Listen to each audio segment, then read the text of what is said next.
바랍니다. 오늘 우리에게 주시는 하나님의 말씀은 빌립보서 4장 4절 말씀이 되겠습니다.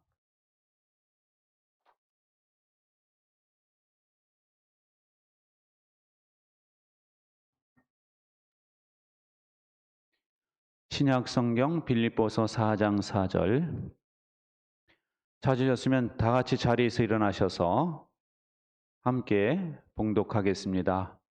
주님 안에서 시작. 주님 안에서 항상 기뻐하십시오. 다시 말합니다. 기뻐하십시오. 아멘. 자리에 앉으세요. 여러분도 아시다시피 지난주에는 토요일 저녁에 우리 공부방에 어린이가 확진자가 다녀가서 제 아내에게 전화가 왔대요. 검사 받으시라고. 근데 그게 토요일 저녁 10시였습니다. 그리고 나서 검사를 주일날 받고 주일 오후 5시에 결과가 나왔거든요. 근데 그 사이에 저녁부터 주일 오후 5시까지 제 마음이 어땠을까요? 아주 복잡했습니다. 괜히 이게 인후통도 있는 것 같고 걷는데 가슴이 갑자기 뭐 이렇게 조여오는 것 같고 막 그래가지고 이거 만약에 걸리면 우리 어떻게 대처를 해야 되지? 별의별 생각이 다 드는 거 있죠. 복잡하고 착잡하고 우울하고 그런 감정을 고스란히 겪어봤어요. 그런데 5시에 딱 문자를 받고 나니까 노임이 탁 되면서 아무렇지도 않은 거 있죠. 제가 느낀 게 있습니다. 뭐냐면은 우리 인생은 이렇게 살 확률이 많겠다. 어떤 일이 일어나지도 않았는데 마치 일어난 것처럼 걱정하고 염려하며 사는 거예요. 그리고 앞으로도 안 일어날 건데 일어나지도 않을 일에 대해서 우리가 지나치게 염려하고 걱정하며 살 확률이 많겠구나. 그런 생각이 들었습니다. 그런데 그런 모습을 보시는 하나님의 마음은 어떠실까? 얼마나 안타까우실까? 그런 생각이 들었어요. 오늘 본문에 보니까 사도 바울을 통해서 말씀하시는 겁니다. 주님 안에서 항상 기뻐하십시오. 다시 말합니다. 기뻐하십시오. 여러분, 바울은요, 자기 자신이 기뻐하고 있고 또 성도들에게 기뻐하라고 권면하고 있는 거예요. 그런데 바울의 상황을 보면은 인간적인 뭐 기뻐할 일이 있어야 기뻐하지 이렇게 생각하면요, 기뻐할 일이 하나도 없는 사람이에요. 예를 들면 바울은요, 예수님 믿고 난 뒤부터 바울을 죽이려고 작정한 사람들이 40명 있었단 말이죠. 그들을 그 유대인들이 말이죠, 죽이려고. 그리고 전도할 때마다 그 우상들이 막 떠나고 그러니까 그 우상을 통해서 밥을 먹고 살던 사람들이 바울을 고소하고 잡아 죽이려고 막 그랬단 말이에요. 그러니 바울은 삶을 돌아보면 지금까지 얼마나 많은 스트레스와 고난이 있었는지 몰라요. 근데 지금 또 이 사람이 어디에 있습니까? 감옥에 있어요. 감옥에 있는 사람이 뭐가 기쁘겠어요? 쇠사슬에 매여서 감옥에 있는 사람이. 감옥에 있다는 것은 미래를 낙관할 수 없다라는 얘기죠. 죽을 수도 있고. 미래에 대해서도 앞이 캄캄한 거예요. 그런데 이 사람이 본인이 기뻐하고 있다는 겁니다. 그리고 빌립보 교회를 향해서 당신들도 기뻐하라. 항상 기뻐하라. 이렇게 부탁을 하고 있어요. 빌립보 교회도 보면은요, 교회가 분열이 돼 있었어요. 그래서 분위기가 별로 안 좋았단 말이에요. 교회 분위기가. 거기다가 헌신하는 사람들은 별로 없었어요. 다 자기 일에만 신경 쓰지 예수님의 일에는 신경 쓰는 사람이 거의 없다. 이렇게 말하고 있거든요, 바울이. 그리고 빌립보 교회 주변에는 이단들이 있었어요. 거짓 가르침으로 빌립보 성도들을 유혹하는 이단들이 주변에 쫙 있었단 말이에요. 그런데 어떻게 기뻐할 수 있을까요? 근데 왜 기뻐하라고 그럽니까, 바울이? 자기도 기뻐하고 있고 성도들을 향해서 기뻐하라. 이 말을 왜 할까요? 그것은 자기를 둘러싼 모든 그 어려움에 대항해서 자기를 지킬 수 있는 비결이 기뻐하는 거기 때문에 그래요. 빌립보 성도들에게 기뻐하라고 하는 이유도 빌립보 성도들이 그런 유혹과 핍박 속에서 그 믿음을 지킬 수 있는 비결은 바로 기뻐하는 것이기 때문에, 기뻐해야지 자기를 지킬 수가 있고 믿음을 지킬 수가 있기 때문에 기뻐하라는 겁니다. 설교를 준비하면서 제가 시편에서 누가 기뻐하라는 말을 제일 많이 했나 하고 쭉 찾아봤습니다. 시편을 다 이렇게 일일이 뒤져가면서 찾아보니까 누가 기뻐하라는 말을 제일 많이 했을까요? 다윗이에요. 다윗이 쓴 시가 많잖아요. 다윗의 시에 기뻐하라, 기뻐하라는 단어가 계속 나오더라고요. 그런데 여러분, 다윗도 보면은 그 인생이 정말 힘들었잖아요. 계속 고난이 있었잖아요. 특히 사울왕과 3,000명의 군인들이 자기를 쫓아다녔어요. 몇 년간? 10여 년간. 여러분, 찌질한 스토커가 나를 계속 쫓아와도 얼마나 힘들겠습니까? 그렇죠? 그렇잖아요. 저도 이상하게 생긴 여자가 계속 저 좋다고 쫓아오면은 시도 때도 없이 나타나면은 정말 스트레스 받을 것 같아요. 그럴 일은 없겠지만. 그런데 이 사람은 스토커가 아니라 왕이에요, 왕. 특수부대. 그 사람들이 이 잡듯이 전 국토를 샅샅이 뒤지고 있는 겁니다. 그러니까 이 다윗이 도저히 안 될 것 같으니까 블레셋으로 망명했다가 모압으로 망명했다가 막 이 짓을 한 거예요. 얼마나 못 살겠으면. 그러니 다윗이 기뻐할 일이 있겠냐 하는 것이죠. 그런데 다윗의 삶을 보면은요, 흥이 있어요. 춤이 있고, 이 사람에겐 잔치가 있고, 또 자기를 그렇게 쫓았던 그 사울왕의 죽음을 슬퍼하는 관용이 있더란 거예요. 그래서 야, 다윗은 어떻게 그렇게 그럴 수 있을까? 근데 그것은 바로 기뻐했기 때문이었다. 다윗이 일반 사람들 같으면 3,000명이 자기를 죽이려고 쫓아다니면 아마 잡혀 죽기 전에 자기 스스로 죽었을 것 같아요. 막 간장에 녹아 내려가지고 너무너무 스트레스 받아서 그냥 죽었을 것 같아요. 우울증에 걸리든가. 근데 그것을 잘 극복할 수 있었던 비결은 뭐냐? 기뻐하는 사람이었기 때문이다. 할렐루야. 기뻐하는 것은요, 운동하는 것과 같아요. 운동하는 것이 내가 뭐 운동 신경이 발달하지 않았어서 아는 사람들 많잖아요. 그래도 운동해야 되죠? 걷기라도 해야 되지 않습니까? 걷기라도. 그래서 그래야지 몸이 건강하고 자기가 그걸 누릴 수가 있잖아요. 기뻐하는 것도 똑같아요. 나는 별로 기쁜 일이 없어. 그래도 기뻐하셔야 돼요. 왜냐하면 그래야 나를 지킬 수가 있고 내 믿음을 지킬 수가 있기 때문이다라는 것입니다. 할렐루야. 잠언 17장에 보면 이런 말씀이 있어요. 즐거운 마음은 병을 낫게 하지만 근심하는 마음은 뼈를 마르게 한다. 즐거워하는 마음이 병을 낫게 한대요. 이거 하나님의 말씀입니다. 여러분, 즐거워하고 기뻐하잖아요. 그럼 우리 안에 면역력이 생긴대요.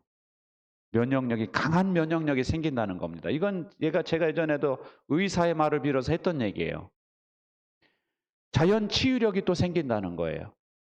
어떤 대학 교수가 장수의 비결을 연구한 논문을 발표했는데 장수의 비결의 최고가 원인이 뭐냐? 장수하는 사람 최고 1순위가 뭐냐? 즐거워하는 사람들, 낙관적인 사람들이 장수한다는 거예요. 스트레스가 만병의 원인이라는 걸 모르는 사람이 없어요. 이 암 환자분들 있잖아요. 이 암 환자분들의 좀 공통적인 특징이 있더랍니다. 뭐냐면은 2년 내에 극심한 스트레스를 경험한 사람들이 거의 대부분이래요. 2년 정도 전에 스트레스를 엄청나게 겪은 거예요. 그것이 암 환자로 암세포가 발달하게 되는 계기가 됐다는 것이죠. 그런데 여러분, 마음의 기쁨은 스트레스의 천적이래요. 스트레스를 잡으시는 것은 뭐냐? 기쁨이다 이거예요. 암에 안 걸리려면 억지로라도 기뻐해야 되고 억지로라도 웃어야 돼요. 아시겠죠? 걱정을 하게 되면 성경에서 뭐라고 말씀하시느냐? 뼈를 마르게 한대요. 근데 우리의 피가 뼈 속에서 만들어진답니다. 뼈 속에서. 그런데 이 피는 말이죠, 우리 몸을 순환하면서 항상성의 유지와 생체 방어 등 생명 유지를 위해서 다양한 작용을 하잖아요.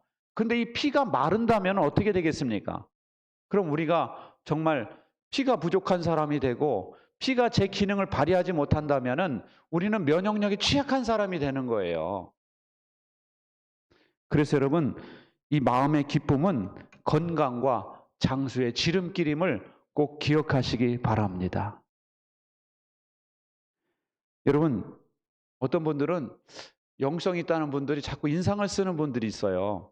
예전에 분들 보면 기도 많이 하는 분들 잘 안 웃고 근엄한 것처럼 이렇게 하는데, 영성인 사람은요, 웃는 사람이 돼야 돼요. 왜냐하면은 은혜라는 헬라어 단어가 카라인데, 이 카라라는 단어는 기쁨이라는 의미도 있어요. 은혜를 받았다라면은 뭐 해야 된다? 기뻐해야 된다는 거죠. 은혜와 기쁨은 같이 가는 겁니다. 은혜 받았다고 그러는데 늘 인상 쓰고 있으면 이건 뭐 은혜를 안 받은 것처럼 되는 거예요. 그래서 여러분 삶에 은혜가 임했다면 기뻐하시기 바랍니다. 여러분 가정도 좀 이렇게 자녀들이 잘 머물고 싶은 가정이 되도록 부모들이 자꾸 유머를 개발하셔야 돼요. 썰렁하더라도 계속 시도하는 게 중요합니다. 유머를 개발하시고, 교회 안에서도 우리 리더들은 교회가 분위기가 어떻든 기쁜 분위기, 은혜 받는 분위기가 되도록 리더들은 신경을 쓰셔야 돼요. 아시겠죠? 왜 아멘이 없습니까?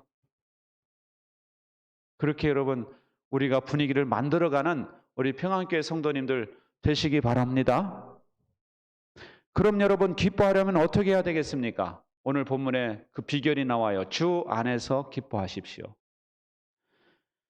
주 안에서 기뻐하려면 어떻게 해야 될까요? 구체적으로 주님께서 우리에게 주신 선물들에 집중하라 하는 것입니다. 뭐에 집중하라? 선물에 집중하라. 여러분, 하나님께서 우리에게 주신 선물이 뭐가 있을까요? 하나님께서 우리에게 주신 선물은 예수님 안에서 우리가 의로워지는 것입니다. 예수님의 은혜로 우리가 하나님의 자녀가 되는 거예요. 이제는 예전에 하나님과 원수된 관계였는데 이제는 화해가 됐어요. 그래서 이제는 하나님의 자녀가 됐습니다. 자녀가 되는 순간 모든 선물이 우리에게 주어지는 거예요. 돌보심의 선물, 인도의 선물, 이런 선물들이 쫙 주어지는 겁니다. 특권이 있는 거예요. 자녀의 특권이. 여러분, 신분이 변화되면은 하나님이 우리를 어떻게 보실까요? 구약성경 스바냐서에 보면은 하나님과 화해된 이스라엘 백성들을 향해서 하나님이 이렇게 보신대요. 너를 보고서 기뻐하고 반기시고 너를 사랑으로 새롭게 해주시고 너를 보고서 노래하며 기뻐하실 것이다. 하나님께서 우리를 보고 기뻐하고 기뻐하실 거래요. 즐거워할 것이다. 여러분, 우리가 자녀들을 볼 때 그런 마음이 들지 않습니까? 기뻐하고 기뻐하죠. 물론 사춘기 겪는 애들 보면 좀 깝깝하긴 하지만 그래도 자녀와 이렇게 불편한 관계가 아닌 부모들은 자녀는 기쁨의 대상이에요. 모든 선물을 주고 싶은 것은 자녀예요. 하나님도 그렇습니다. 하나님께서 우리를 보실 때 기뻐하고 기뻐하는 사람은 누구냐? 바로 예수 믿는 저와 여러분임을 믿으시기 바랍니다. 모든 선물을 누구에게 주고 싶으냐? 예수 믿는 사람들에게 주고 싶으신 거예요. 그렇게 하나님이 나를 보고 계시는데 우리가 기뻐하지 않을 이유가 뭐가 있습니까, 여러분? 전능하신 하나님이 나를 보고 기뻐하시는데, 세상 우주를 다 창조하신 하나님이 나를 보고 기뻐하시는데 나도 주님을 보고 기뻐해야 될 거 아니에요. 여러분, 주님께서 베푸시는 선물들에 집중하시기 바랍니다. 시편 16편에 보면 다윗이 하나님이 주신 선물들에 집중했던 것을 알 수 있어요. 그 선물들을 쭉 나열하거든요. 뭐라고 말하느냐면 주님께서 나에게 필요한 모든 복을 내려주십니다. 이건 성경에 나와 있는 거예요. 필요한 모든 복. 이것을 다윗은 보고 있는 겁니다.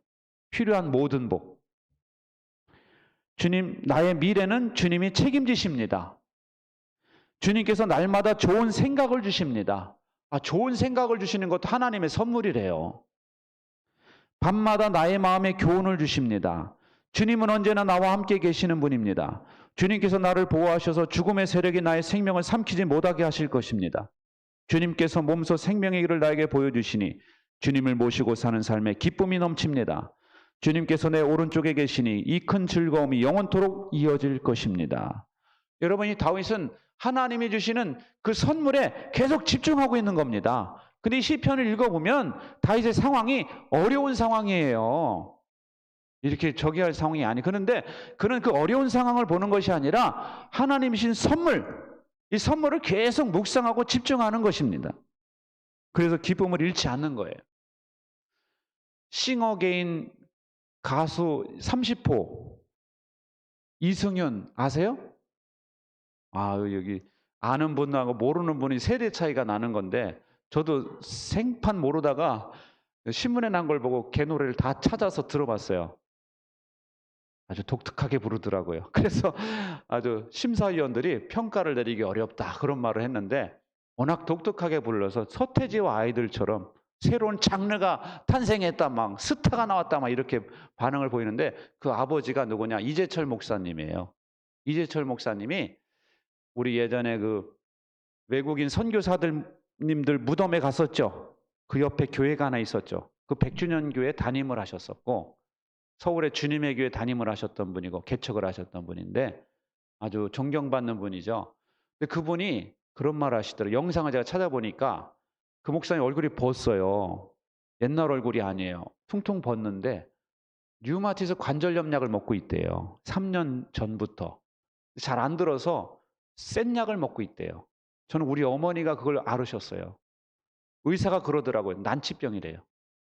진료비도 안 받아 거의. 왜냐? 난치병이라 나라에서 지원해 준대, 이 병은. 그래서 센 약을 먹으니까 이게 더 붓는데 납덩이가 여기 붙어 다니는 것 같대요. 감각이 없대요. 그런데 이 목사님 뭐라고 말씀하시느냐? 자기는 걱정을 전혀 안 한답니다. 진짜래요. 왜냐? 하늘이 땅보다 높듯이 높으신 하나님께서 자기에게 필요한 과정이다라고 보시니까 허락하시는 것이다. 이렇게 자기는 해석을 한다는 거예요. 그런데 우리 크리스찬들이 믿는다고 하면서도 안 믿는 사람과 똑같이 염려하는 이유가 뭐냐? 첫 번째는 자기 삶을 스스로 통제할 수 있다라는 착각 때문이래요. 그런데 사실은 우리가 염려함으로 그 키를 한 자라도 더 할 수 있느냐? 예수님이 물으셨죠. 우리는 스스로의 삶을 통제할 수 없다. 염려해서 되는 일은 없다. 그런데 사람들은 자기가 마치 하나님처럼 생각한다는 거예요. 내 스스로가 이렇게 어떻게 조절할 수 있는 것처럼. 그래서 염려하는 것이고, 두 번째는 자기 뜻대로 안 되면 사람들은 원망을 한대요. 원망하고 불평한다는 것입니다. 기도해서 안 되면은 하나님을 원망한대요. 근데 그것은 뭐냐? 하나님을 자기 수준으로 끌어내리기 때문이래요. 하나님께서는 우리보다 훨씬 더 큰 뜻이 있고 높으신 뜻이 있는데 그것에 대한 생각을 안 하고 원망하고 불평하는 건 다 내 뜻대로 돼야 된다는 거죠. 그래서 하나님도 나와 같은 수준으로 끌어내리기 때문에 평생 이 근심의 노예로 살고 있다는 거예요. 자기가 하나님처럼 되려고 생각하고 하나님을 자기처럼 끌어내리려고 그러고, 그러다 보니까 사람들은 끊임없이 염려의 노예로 살고 있다는 그런 이야기였습니다. 여러분, 그러니까요, 우리가 하나님이 주신 선물에 집중하지 않고 자기 스스로에게 집중하게 되면은 이처럼 근심의 노예가 돼요. 여러분, 하나님을 하나님 대접하시고 하나님이 주시는 선물에 집중하시기 바랍니다. 특별히 하나님께서 우리에게 돌보심의 선물을 주고 계세요. 하나님이 나를 돌보시는데 내가 염려할 게 뭐가 있냐? 전적으로 신뢰하시고 하나님께서 주시는 선물에 집중해서 여러분 근심으로부터 해방되시기 바라요. 그리고 기뻐하는 삶을 사시기 바랍니다. 그리고 주님 안에서 기뻐할 수 있는 것은 두 번째는 주님의 주권을 믿기 때문입니다. 주님의 주권. 시편 37편에 보면은 다윗이 이렇게 고백합니다. 악한 자들이 잘 된다고 해서 속상해하지 말며 불의한 자들이 잘 산다고 해서 시세워하지 말아라. 그들은 풀처럼 빨리 시들고 푸성기처럼 사그라지고 만다. 기쁨은 오직 주님에게서 찾아라. 주님께서 내 마음의 소원을 들어주신다. 지금 다윗 앞에 악한 자들이 있어요, 없어요? 있다는 거예요. 그리고 불의한 자들이 있다는 겁니다. 근데 그 사람들이 또 잘 살아 또. 악한 자들이 또 못 되는 게 아니라 잘 돼. 선한 나는 안 돼, 하는 일마다. 이때 우리는 그들을 시샘하게 되고 원망하게 되잖아요. 근데 다윗은 그렇게 고백하는 거예요. 그들을 시샘하지 마라. 왜냐? 때가 되면 하나님께서 그들을 심판하신다는 거예요. 그냥 풀이 그냥 마른 풀이 샥 그냥 말라버리면 그냥 뜨거운 바람이 불면은 한순간에 풀이 지는 것처럼 그렇게 하나님이 처리하신다는 겁니다. 하나님의 주권을 믿으라는 거예요. 기쁨은 누구에게서 찾아라? 하나님에게서 찾아라. 우리는 자꾸 세상에서 기쁨을 찾으려니까 세상이 왜 이래? 왜 이래? 왜 이래? 이게 너무 많잖아요. 왜 저러는 거야? 그러니까 우리는 스트레스가 너무 많아. 근데 기쁨은 그들에게서 찾지 말고 누구에게서 찾아라? 하나님에게서 찾으라는 거예요. 하나님에게서 찾아라. 여러분, 시편 35편에 보면 다윗이 또 이런 고백을 하더라고요. 주님, 나와 다투는 자와 다투시고 나와 싸우는 자와 싸워주십시오. 그러니까 다윗 주변에는 계속 다윗에게 싸움을 거는 사람들이 있었다 없었다? 있었다는 거예요. 다투려고 하는 사람들이 늘 있었다는 겁니다. 그러니까 다윗이 하나님, 저 사람들과 하나님이 싸워주세요. 저 사람들과 하나님 다퉈주세요. 아, 저 지쳤습니다. 이거예요. 지쳤다. 이제 전 주님께서 해주세요. 그러면서 이렇게 고백합니다. 끝에 가보면 그때 내 영혼이 주님을 기뻐하며 주님의 구원을 크게 즐거워할 것이다. 하나님이 나를 구원해 줄 것이기 때문에 즐거워한다라는 거예요. 기뻐한다. 여러분, 다윗은 주변에 이렇게 다투는 사람들, 싸움을 거는 사람들, 시비를 거는 사람들이 늘 있었지만 하나님의 주권을 믿었기 때문에 하나님으로 인해서 기뻐하고 있다는 겁니다. 이것이 다윗의 영성이에요. 아브라함 링컨 있잖아요. 링컨 대통령이 대통령을 할 때 하여튼간 아브라함이 뭐 제안만 하면은 사사건건 반대하는 사람이 있었대요. 얼마나 스트레스 받니? 미국의 대통령인데 뭐 얘기만 하면은 그건 이래서 안 되고 저래서 안 되고 해가지고 안 되는 이유를 쫙 대는 사람들이 있었다는 거예요. 근데 링컨은 그 사람을 안 자르고 그냥 계속 두드려요. 그래서 너무 희한해가지고 친구가 물었답니다. 아니, 자네는 왜 그 사람을 해임하지 않는가? 너무 스트레스 받지 않아? 일도 안 되고? 그랬더니 아브라함 대통령이, 링컨 대통령이 젊었을 때 경험했던 이야기를 하더래요. 자기가 시골길을 가는데 어느 농부가 말을, 이제 소 대신에 말을 이렇게 쟁기를 딱 해가지고 밭을 갈고 있더랍니다. 그래서 그 내려서 가까이 가서 봤더니 말 옆에 있잖아요. 그 옆에 그 머리와 꼬리 사이에 옆에 말 파리가 잔뜩 붙어가지고 말로부터 그 피를 막 빨아먹고 막 그러고 있는 거예요. 그냥 쇠파리처럼. 아시죠? 소에 붙은 파리처럼 말에 파리가 붙어가지고 쫙 빨아먹고 있으니까 말이 괴로울 거 아니에요. 그래서 링컨이 그걸 이제 파리를 쫓으려고 막 일을 하려고 그랬더니 농부가 뭐라고 말하느냐? 그렇게 하지 말게나. 말파리는 이 늙은 말이 움직이도록 하고 있을 뿐일세라고 이야기를 하더래요. 말이 너무 늙어버렸어요. 늙어서 하고 싶어 하지 않는 거야, 말이. 쟁기질을 하고 싶어 하지 않는데 말파리 때문에 이 말이 움직인다는 거예요. 왜냐? 움직여야지 말파리가 떨어지니까. 이해 가시죠? 말파리가 떨어지려면 움직여야 되잖아, 말이. 그래서 이 말파리는 말을 움직이도록 하는 역할을 하는 것이다. 그러니까 말파리를 쫓지 말고 내버려 두라. 이렇게 말을 하더라는 거예요. 그때 링컨이 깨달았답니다. 아, 나를 반대하는 사람들은 바로 자신을 돕고 있는 사람이다. 나를 반대하는 사람들은 나를 돕고 있는 사람이고, 그를 괴롭히는 사람조차도 그에게 도움이 되는 사람으로 생각을 하게 됐다는 것입니다. 여러분, 링컨의 인품이 훌륭하죠? 근데 이렇게 링컨이 훌륭한 사람이 된 거는 주권을 믿기 때문에 그래요. 하나님의 주권. 여러분, 우리 주변에 대부분 좋은 사람들이죠. 좋은 사람들이 많잖아요. 거의 좋은 사람들이에요. 그런데 거슬리는 사람 한두 명이 있죠. 그때 여러분, 그런 사람들에게 집중하지 마세요. 그런 사람들도 오히려 나를 돕느라고 하나님께서 붙여주신 사람이다 라고 믿으시기 바랍니다. 믿기 싫겠지만 그렇게 믿으세요. 그리고 그런 사람을 통해서 나의 현주소가 다 드러나죠. 왜? 내가 인내하지 못하고 막 파르르 떨고 그러면 내가 이것밖에 안 되는구나. 이걸 깨닫게 되면서 다시 내 인품의 그릇을 넓히게 되잖아요. 성품을 넓히게 되죠.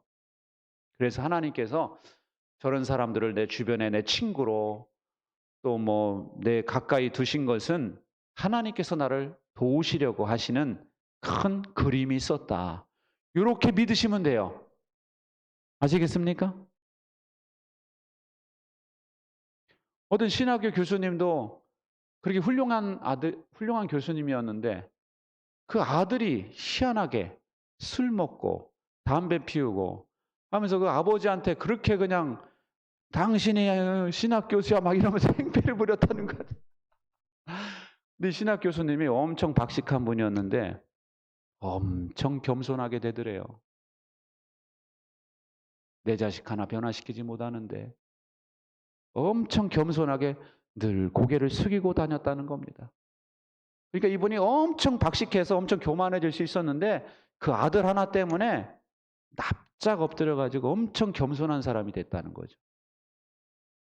여러분 주변에 있는 사람들을 잘 주님 안에서 잘 해석하세요. 하나님의 주권을 믿으시고 하나님의 큰 그림이 있으니까 하나님께서 이런저런 사람 주변에 두셨구나 라고 믿으시기 바랍니다. 그럴 때 우리는 사람을 통해서 일하시고 환경을 통해서 일하시는 그 하나님을 바라보면서 기쁨을 잃지 않을 수 있는 것입니다. 여러분, 어떤 일이 있어도 기쁨을 잃지 마시기 바랍니다. 저는 세광중학교를 나왔는데 그때 세광중학교가 여기 대성동 우성아파트에 있었어요. 세광 중고등학교가 다. 근데 거기서 이제 가방을 들고 이제 이렇게 내려가는데요. 시내 이제 우리 어머니 가게로 가느라고 가는데 선배가 나를 보더니 이렇게 따라오라고 그러더라고요. 따라오라고 그러더니 골목으로 끌고 가더니 돈을 달라고 그러는 거예요. 돈이 없었어요. 돈에 지폐는 하나도 없었고 1,000원짜리도 없었고요. 동전만 몇 개 있었어요. 동전이라도 달래요. 그래서 몇백 원을 빼앗긴 경험이 있습니다. 근데 저는 그때 그 빼앗겼던 그때 느낌이요. 지금도 생생해요. 그 원불교 있죠? 저기 원불교. 바로 맞은편 골목으로 끌려갔어요. 그래가지고 거기서 털렸는데 그 느낌이 지금도 생생합니다. 다 기억나요. 그것은 제가 좀 돈을 빼앗긴 것이 억울해서 그러지 않을까 하는 생각이 드는데요. 근데 여러분, 몇백 원은 사실 아무것도 아니잖아요. 우리 인생에서 몇백 원.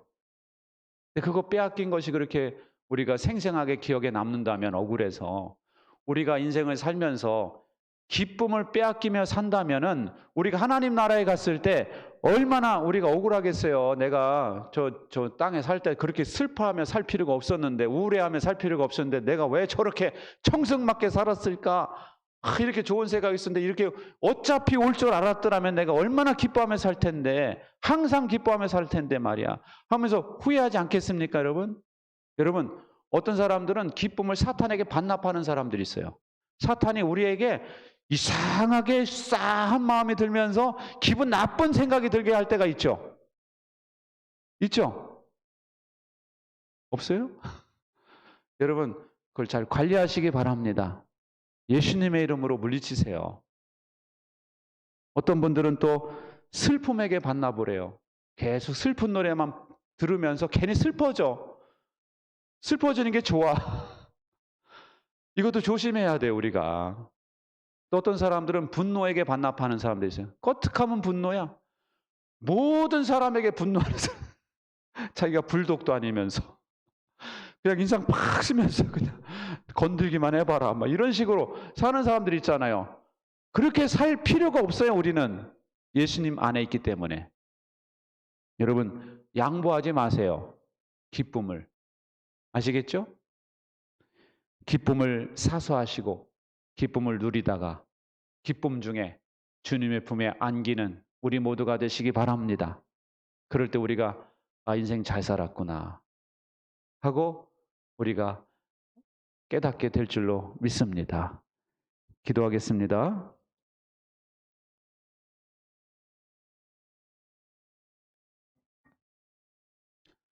존귀하신 하나님, 우리는 별것 아닌 일에 슬퍼하고 분노하고 근심할 때가 많습니다. 하나님, 우리가 하나님의 자리에 올라가지 않게 해주시고 하나님을 내 수준으로 끌어내리지 않게 하여 주셔서 하나님을 온전히 신뢰하고 주님께서 주시는 선물에 집중하게 하여 주옵소서. 하나님의 주권을 신뢰하게 하여 주시옵소서. 그래서 우리 안에 기쁨이 빼앗기지 않도록 하나님 저희들을 붙잡아 주시옵소서. 예수님의 이름으로 기도하옵나이다. 아멘. 우리 옆에 뒤에 분들과 인사 나누시기 바랍니다. 잘 오셨습니다.